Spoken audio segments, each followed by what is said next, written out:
पाकिस्तान में ईद कब होगी? महकमा मौसमियात ने पेश गोई कर दी। 95 साल के बाद अनोखी ईद उल फितर होने वाली है। आखिरकार इस ईद उल फितर में ऐसा क्या होगा कि बड़ी वार्निंग जारी कर दी गई कि लोग घरों से बाहर ना निकलें। अभी आपके साथ ईद उल फितर की मुमकिना तारीख के हवाले से जो ऐलान किया गया है मुकम्मल तफसीलात शेयर करने वाले हैं, इसलिए वीडियो को बिना स्किप किए आखिर तक ज़रूर देखिएगा।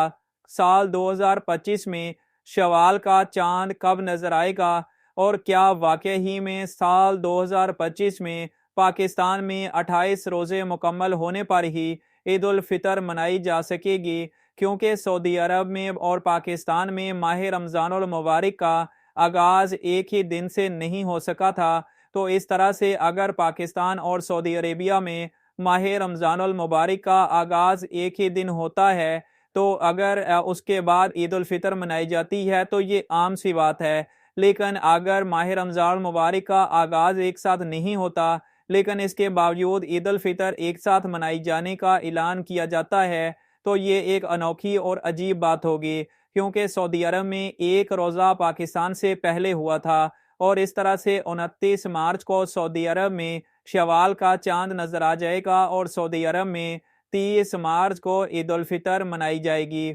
29 मार्च को सऊदी अरब में 29 रोज़े मुकम्मल हो जाएंगे और लेकिन पाकिस्तान में उस दिन 28वां रोज़ा होगा और 29 मार्च शाम 4 बजे पाकिस्तानी टाइम के मुताबिक चांद की पैदाइश होगी और पाकिस्तान में चांद को देखने के लिए कम से कम चांद की उम्र 17 घंटे या इससे ज़्यादा होनी चाहिए। लेकिन क्योंकि शाम 4 बजे से लेकर 8 बजे तक पाकिस्तानी टाइम में 4 घंटे के दौरानिए में चांद की उम्र भी सिर्फ 3 से 4 घंटे होगी, तो इस तरह से 29 मार्च को पाकिस्तान में माह रमज़ानुल मुबारक का चांद नज़र ही नहीं आ सकेगा और इस तरह से 30 मार्च को पाकिस्तान में माह रमज़ानुल मुबारक के इख्तिताम और शवाल के चांद का एक आगाज़ भी हो जाएगा और पाकिस्तान में ईद उल फितर 31 मार्च को मनाई जाएगी।